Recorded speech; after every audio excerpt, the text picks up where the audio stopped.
ассалому алайкум дӯстони азиз, хуш омадед ба канали Нархи Наво. касе дар канали мо бори аввал аст, то ҳозира обуна шидаги нестанд, дар канал обуна шавед ва дар видео лайк монанро фаромӯш накунед.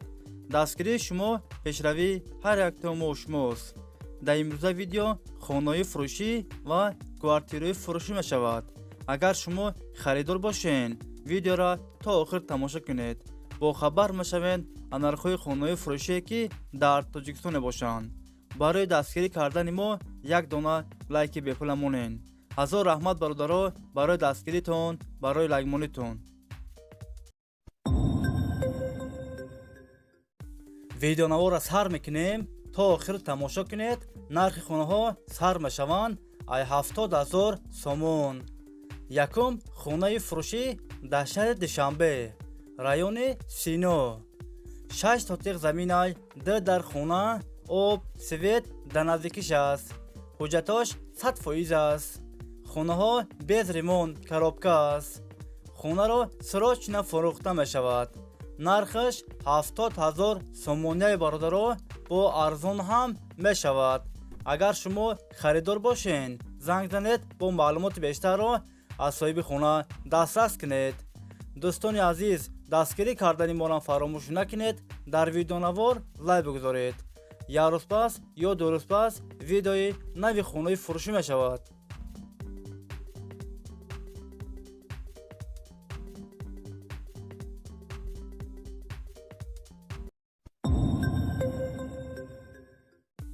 хонаи фурӯшӣ дар шаҳри Бохтар, Қуръонтепа, 4 сотиқ заминай, 4 дар хона, об ва светаш ҳаст. ҳуҷҷатош 100% аст. кухни, баня, ҳоҷатхона ҳам дорад. гирдаш маҳкам аст. ремонти хонаҳо замонавӣ. нархаш 220,000 сомоняи бародаро, бо арзон ҳам мешавад. агар шумо харидор бошен, занг занед, бо маълумоти бештарро аз соҳиби хона дастрас кунед.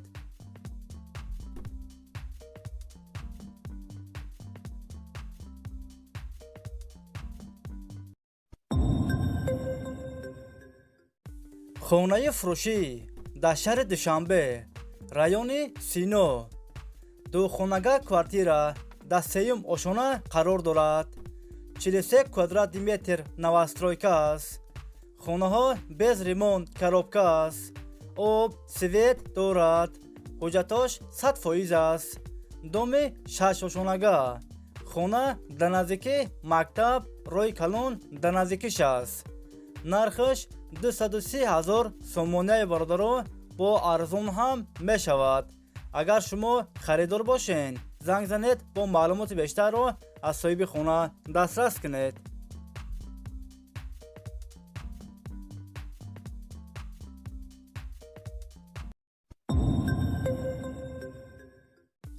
хонаи фурӯшӣ дар шаҳри Тусунзода, 9 микрорайон.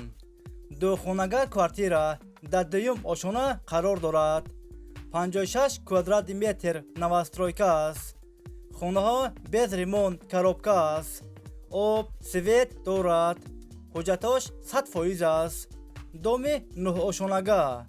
хона дар наздики мактаб, роҳи калон дар наздикиш аст. нархаш 200,000 сомоняи бародаро, бо арзон ҳам мешавад.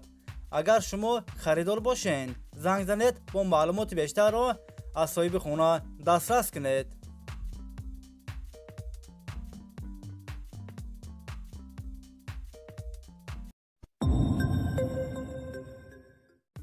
хонаи фурӯшӣ дар шаҳри Хуҷанд, 32 микрорайон. духонага квартира дар 4 ошона қарор дорад. 49 квадратни метр новостройка аст. хонаҳо бо ремонти замонавӣ таъмин аст. об, свет дорад. ҳуҷҷатош 100% аст. ҳамаи хонаҳо евроремонт. хона дар наздики мактаб, роҳи калон, садик дар наздикиш аст. нархаш 280,000 сомоняи бародаро, бо арзон ҳам мешавад. варианти алишиам ҳастай бародаро. агар шумо харидор бошен, занг занед, бо маълумоти бештарро аз соҳиби хона дастрас кунед.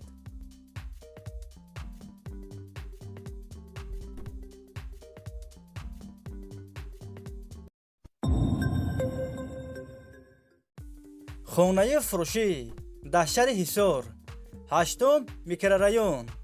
دو کвартира در دوم ошона قرار دارد.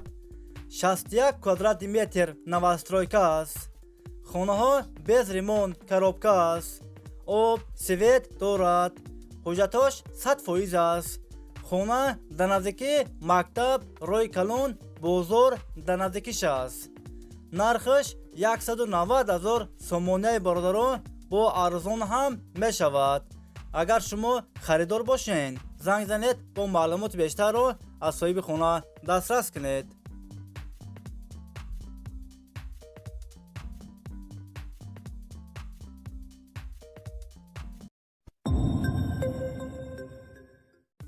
خانه فروشی در شهر دوشنبه، رایون فردوسی.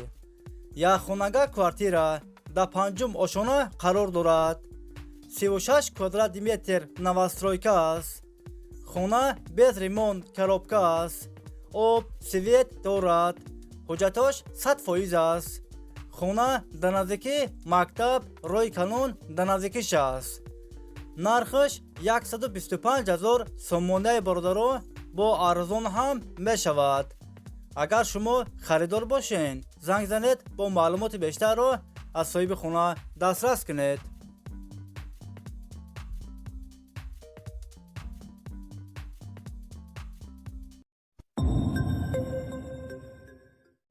خانه فروشی در شهر خوجان، 31 میکرورایون.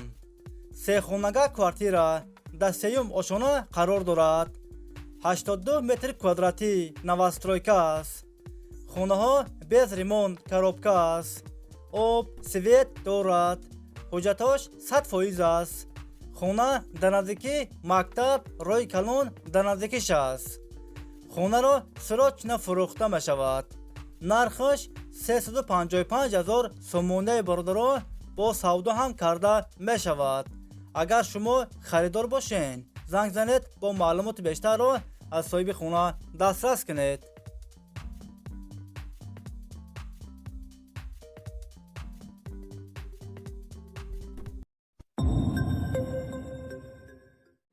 خانه فروشی در شهر اسواره، 2 خانگاه کвартира در 1 ошона قرار دارد.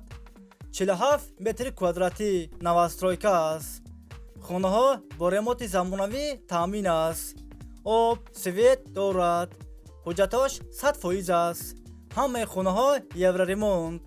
خانه در نزدیکی مکتب، صدیق در نزدیکیش است. نرخش 400,000 سومونه برادران با ارزان هم می شود. اگر شما خریدار باشین زنگ زنید با معلومات بیشتر رو از صاحب خانه دسترس کنید.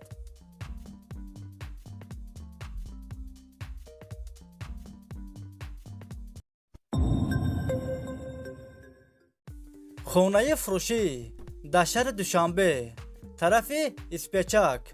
3 سوتیق زمینای خانه دوشونگاه، بولوش مансар. 7 در خانه آب و سویتش هست. حجتاش 100% است. کухні، بانیا، حاجتخانه هم دارد.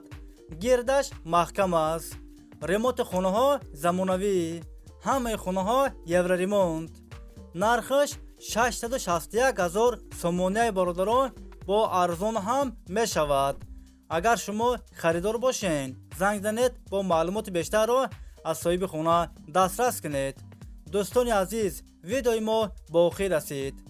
اگر شما لایک موندگی نباشین برای دستگیری کردن ما در ویدیو لایک مونید و فکراتون حتما در کامنتاریا نویسین. خیلی دوستان عزیز، همه کسی سلامت باشین. الله نگهبان همه ما شما باشد. خیلی دوستان عزیز، تا ویدیوهای آینده.